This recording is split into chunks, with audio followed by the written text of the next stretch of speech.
Rakvere Vabaduse kool. Kooli ümber on ilusal laupäeva hommikul vaikne.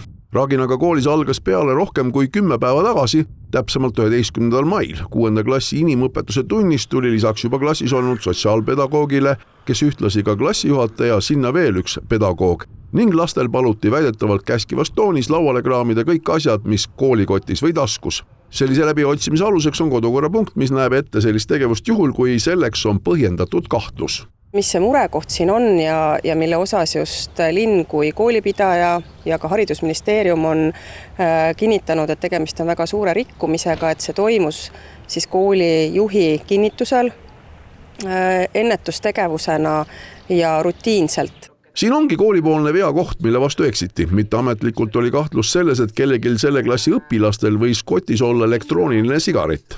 Kas see nii oli, pole päris selge. Kogu see toimunaga jõudis ühe lapsevanema kaudu avalikkuse ette. Seetõttu oli eelnevalt juba töölt lahkunud 2 kogenud sotsiaalpedagoogi, kes sellesse sündmusesse segatud olid. Direktor Riina Weidenbaum esitas linnavalitsusele oma lahkumisavalduse 27. mail.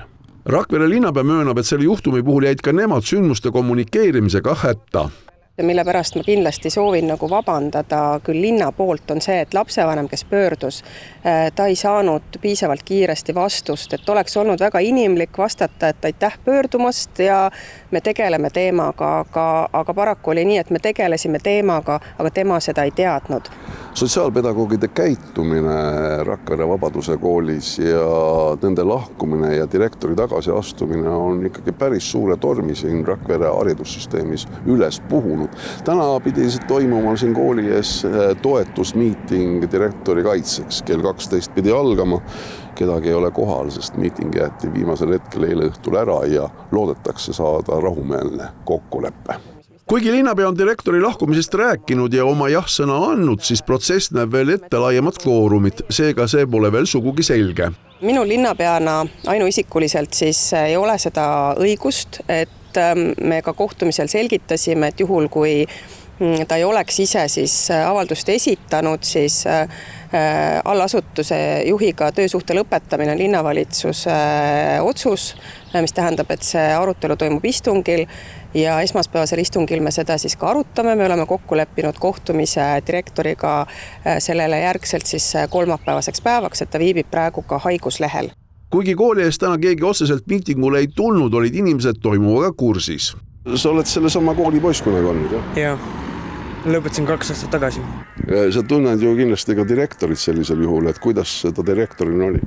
Väga tore, väga mõistev ja sai aru kõigest, mis rääkisime. Kellegile on liiga tehtud siis või? Jah.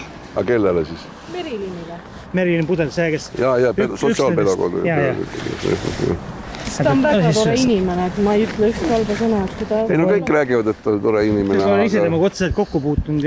Aga selles mõttes, nagu mina olen aru saanud, ikkagi mingil määral seadust rikuti, et seda tehti niimoodi, nii-öelda. No võib-olla mingil määral. Ega sa ise ka ei tahaks, kui su lapse tulleks ja öeldakse, et pane kõik asjad... Aga sellist asja ei ole ju olnud. Seal üks vanaema just ütleski, et tema lapsel ei kontrollitud, see oli vabatahtlik. Uus nädal peaks siis kaasa tooma sellesse loosse enam selgust, kui Rakvere linnavalitsus kuulab ära veel kord koolijuhi. Pedagoogide tööle võimalik ennistamine on juba koolijuhi pädevuses.